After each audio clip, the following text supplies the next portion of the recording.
Army Lieutenant General Ronald L. Burgess, Director of the Defense Intelligence Agency, disclosed new details of China's space weapons programs last week, including information regarding China's anti-satellite missiles and cyber warfare capabilities.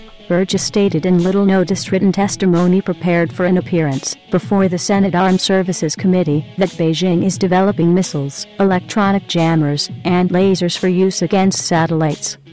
Much of the space warfare activity is being carried out under the guise of China's supposedly non-military space program, he said.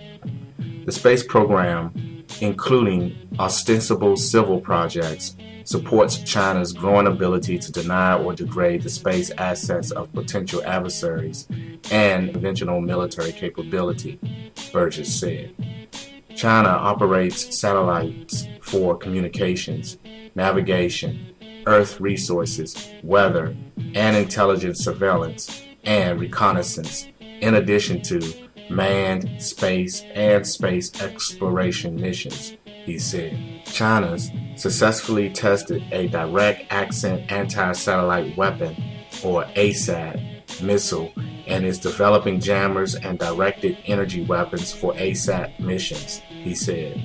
A prerequisite for ASAT attacks, China's ability to track and identify satellites is enhanced by technologies from China's manned and lunar programs, as well as technologies and methods developed to detect and track space debris. China's January 2007 anti-satellite missile test involved a modified DF-21 missile that destroyed a Chinese weather satellite.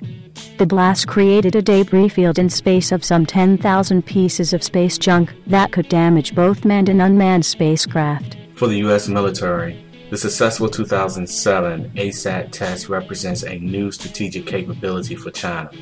Analysts estimate that with as many as 24 ASAT missiles, China could severely disrupt U.S. military operations through attacks on satellites.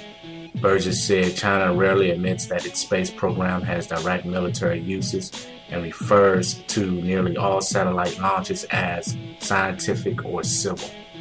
The Chinese, as well as the Russians, are also developing space capabilities that interfere with or disable U.S. space-based navigation, communications, and intelligence satellites. Moreover, North Korea has demonstrated its ability to disrupt U.S. navigational capabilities through Soviet-made electronic jammers placed on vehicles near the north-south demarcation line that, when activated, were able to disrupt U.S. global positioning system signals up to 62 miles away. Hey there, my friends. I'm sure many of you, as you watch this video, were saying to yourself, the U.S. has Star Wars programs also, and that there's a strong possibility that our Star Wars program is even more advanced than anyone else's. I actually believe that one of the reasons we are seeing projected cuts to reduce the number of soldiers in our military is because of our advanced precision, sophisticated and technological weaponry, like Star Wars. However, here's the significance of countries like China and others obtaining these type capabilities. This technology allows those countries to more quickly level the war battlefield because in the past, a strong military was based on the number of planes, ships, bombs, soldiers, and communication capabilities. Now, because of the technology, more emphasis and importance is placed on communications. What difference does it make how many planes, ships, bombs, soldiers, etc. a country has if it cannot effectively and strategically put those resources in place because they are unable to communicate because of a China satellite zapping a U.S. satellite in space?